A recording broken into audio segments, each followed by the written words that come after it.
Hello everyone, how are you all? I hope you all are good.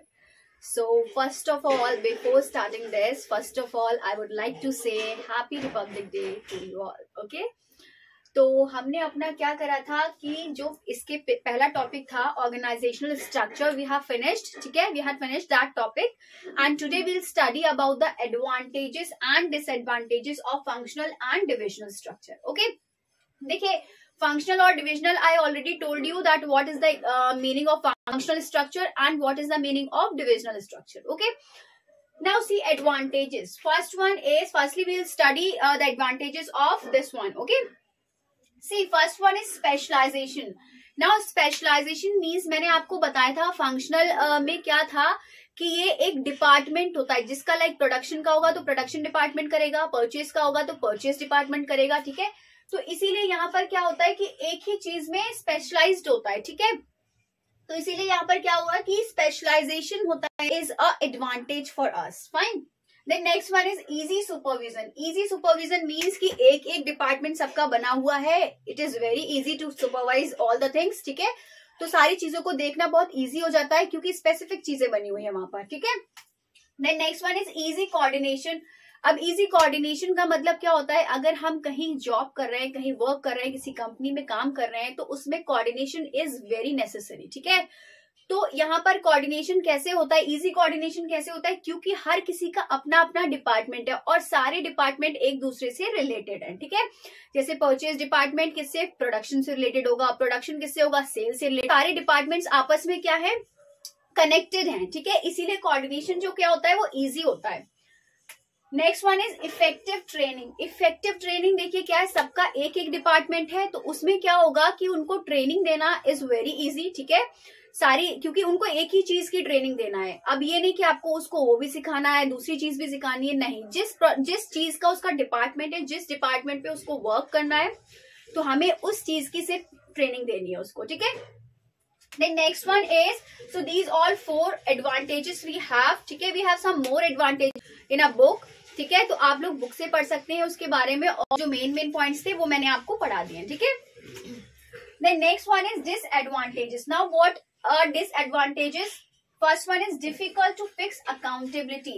Difficult to, now what is accountability? पहले हम पढ़ते हैं accountability क्या होता है. देखिए accountability क्या होता है कि किसको हमें, जैसे कि कोई काम बिगड़ गया, ठीक है, तो हम किसको अकाउंटेबल करेंगे, उसके लिए किसको दोषी ठहराएंगे, जो हम हिंदी में बोल सकते हैं किसको दोषी ठहराएंगे. ठीक है, तो वही चीज होती है यहाँ पे अकाउंटेबिलिटी की. Difficult to fix accountability. अब सारे जो डिपार्टमेंट्स है वो एक दूसरे से इंटरकनेक्टेड है. ठीक है, रिलेटेड है, तो वहां पर क्या होता है कि जो अकाउंटेबिलिटी है वो फाइंड आउट करना बहुत डिफिकल्ट हो जाता है. ठीक है, so this is also a very big disadvantage. Then next one is inflexibility. Inflexibility का मतलब क्या हो गया कि यहाँ पर जैसे कि मैंने आपको बताया था कि एक ही प्रोडक्शन, एक ही डिपार्टमेंट की ट्रेनिंग देनी है उनको, एक ही चीज के बारे में वो क्या होते हैं, स्पेशलाइज्ड हो जाते हैं. जैसे स्पेशलाइजेशन में पढ़ाया था आपको अभी कि यहाँ पर क्या होता है कि वो, अगर आप सोचिए कि एक ही काम आप करते रहेंगे हमेशा, ठीक है, आप जिस काम को कर रहे हैं उसमें आप परफेक्ट हो जाएंगे ना, तो यहाँ पर वही था कि स्पेशलाइज्ड हो जाते हैं वो उस वर्क में. ठीक है, और कभी कभी तो वो लोग क्या करते हैं, स्पेशलाइज्ड भी हायर कर लेते हैं. ठीक है, तो यहाँ पर इनफ्लेक्सिबिलिटी का मतलब क्या हुआ कि जब वो एक ही काम की ट्रेनिंग ले रहे हैं, एक ही चीज उनको सिखाई जा रही है, तो वो उसी चीज में बस वर्क कर सकते हैं. और अगर मान लो डिपार्टमेंट का एक पर्सन नहीं आया, ठीक है, उससे बोला कि आपको क्या करना है, प्रोडक्शन डिपार्टमेंट वाले से बोला है कि आप परचेज वाले का काम कर दो, क्या वो कर पाएगा, नहीं, क्योंकि उसको वो चीज की ट्रेनिंग ही नहीं दी गई है. ठीक है, तो इसीलिए इनफ्लेक्सिबल होता है.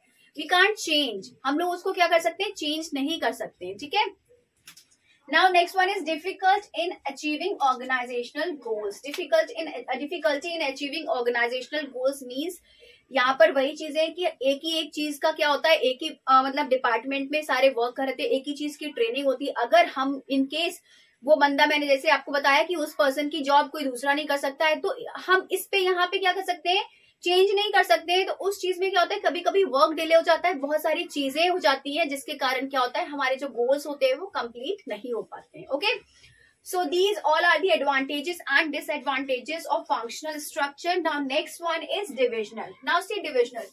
First one is quick decision making. मतलब आपको डिविजनल मैंने बताया था क्या होता है it is about the product. यहाँ एक स्पेसिफिक प्रोडक्ट बनता है और यहाँ क्या बनता है, department. It is about the product and it is about the department. Fine, ठीक है. अब देखिए यहाँ क्विक डिसीजन मेकिंग का मतलब क्या है कि जो प्रोडक्ट, मतलब एक ही प्रोडक्ट बन रहा है तो हम जल्दी से डिसाइड कर सकते हैं कि हाँ इस प्रोडक्ट में इतना रिसोर्सेज चाहिए, इतने लोग चाहिए, इतना पैसा चाहिए. तो वो सारी चीजें बहुत इजीली हो जाती है, ठीक है, क्योंकि हमें एक ही चीज के बारे में सोचना है. Now next one is accountability. अब यहाँ पर जो प्रोडक्ट बना रहा है वो हमें पता है कि किस पर्सन ने कौन सा काम किया है, क्योंकि वहां वर्क डिवाइड कर दिया जाता है. तो it is very easy to accountable a person, ठीक है. जो भी मिस्टेक हुई है, जिससे भी हुई है, तो वो हम उस पर्सन को अकाउंटेबल कर सकते हैं. बहुत इजी होता है ये फाइंड आउट करना इसमें, ठीक है. Now next one is product specialisation. Product specialisation का मतलब मैंने आपको बताया ही है अभी कि ये प्रोडक्ट स्पेशलाइजेशन होता है, ठीक है. और यहाँ पर क्या होता है, डिपार्टमेंट्स, ठीक है. यहाँ पर मतलब कि जो प्रोडक्ट बन रहा है बस वही हमें देखना है, उसी चीज पे वर्क करना है. जैसे कि मान लो हमारा शूज की फैक्ट्री है, ठीक है. तो शूज की फैक्ट्री में हम किस पे फोकस करेंगे, सिर्फ शूज पे करेंगे. उसमें मार्केट में क्या चल रहा है, किस उसके बारे में जो भी इंपॉर्टेंट इन्फॉर्मेशन होगी वो हम फाइंड आउट करेंगे, ठीक है. तो वही चीज है यहाँ पर प्रोडक्ट स्पेशलाइजेशन का मतलब. Next one is expansion and growth. और जिसकी वजह से क्या होती है, जब हम एक ही चीज पे कंटिन्यूअसली फोकस करते हैं, एक ही चीज के बारे में सोचते हैं, तो उसमें क्या होता है, ग्रोथ बहुत इजीली होती है, ठीक है. अब मान लीजिए आप आज कुछ और सोच रहे हैं, कल कुछ और सोच रहे हैं, परसों कुछ और सोच रहे हैं, क्या आप किसी भी एक पे कॉन्सेंट्रेट कर पाएंगे, नहीं कर पाएंगे. इसीलिए क्या होता है, यहाँ एक प्रोडक्ट बनाया जाता है और उसी पे कॉन्सेंट्रेशन किया जाता है, इसीलिए ग्रोथ का होना बहुत इजी हो जाता है. Fine. Next one is disadvantages. Disadvantages देखिए क्या होता है, मोर रिसोर्सेज रिक्वायर्ड. मतलब अब यहाँ प्रोडक्ट बन रहा है तो उस प्रोडक्ट के लिए हमें ज्यादा से ज्यादा रिसोर्सेज चाहिए, ठीक है. ज्यादा से ज्यादा रिसोर्सेज चाहिए जो भी उस प्रोडक्ट के लिए नीड है. फाइन. तो ये हमारा क्या हो जाता है, डिसएडवांटेज हो जाता है. Next one is conflicts. Conflicts क्यों होते हैं यहाँ पर, कॉन्फ्लिक्ट्स मतलब लड़ाई झगड़े, ठीक है, आपस में लड़ाई झगड़ा. अब एक प्रोडक्ट बन रहा है वहां पर, ठीक है. तो उस प्रोडक्ट से रिलेटेड क्या होता है, बहुत सारे कॉन्फ्लिक्ट्स हो जाते हैं, क्योंकि वहां पर आपस में उसी बहुत सारे लोग उस पे वर्क कर रहे हैं, ठीक है. जब जहां पर एक से ज्यादा लोग काम करते हैं, उसी सेम चीज पे काम करते हैं, तो वहां क्या होता है, कॉन्फ्लिक्ट्स बनने के चांसेस ज्यादा हो जाते हैं, ठीक है. So these two disadvantages we have and these 4 advantages we have. Okay, आप लोग क्या कर सकते हैं, और भी पॉइंट्स पढ़ सकते हैं अपनी बुक से, जो कि आपको समझ में आ जाएंगे. All points are very easy. NCERT की बुक से पढ़ लीजिए या जो भी बुक है आपके पास वो पढ़ लीजिए, ठीक है. तो ये हमारा हो गया ऑर्गेनाइजेशनल स्ट्रक्चर के जो टाइप्स हैं, फंक्शनल और डिविजनल, ठीक है, उनके एडवांटेजेस और डिसएडवांटेजेस. फाइन. अब नेक्स्ट वीडियो में हम लोग क्या करेंगे, अपना नेक्स्ट टॉपिक स्टार्ट करेंगे, ठीक है. और जैसे कि आपको आपके जो बोर्ड एग्जाम्स आ रहे हैं उसमें 12th क्लास का जो इस साल का, ठीक है, बिजनेस स्टडीज का सिलेबस है, वो मैं आपको नेक्स्ट वीडियो में या फिर अभी एक जल्दी में एक वीडियो बनाऊंगी जिसमें आपको सिलेबस बताऊंगी मैं, ठीक है. तो वो पूरा सारा सिलेबस एक बार चेक कर लीजिएगा कि आपने सही पढ़ा है या नहीं पढ़ा है. वो सारी चीजें मैं उसमें क्या करूंगी, मेंशन कर दूंगी. पूरा इसका पूरा सिलेबस जो भी, क्योंकि कुछ चेंजेस हुए हैं इस साल, तो वो चेंजेस सारे मैं इसमें डाल दूंगी. Okay, so this is all for today. I hope you all understood. Then kindly do like, comment, share and subscribe my channel. So till then, bye bye, take care, have a good day and take a screenshot.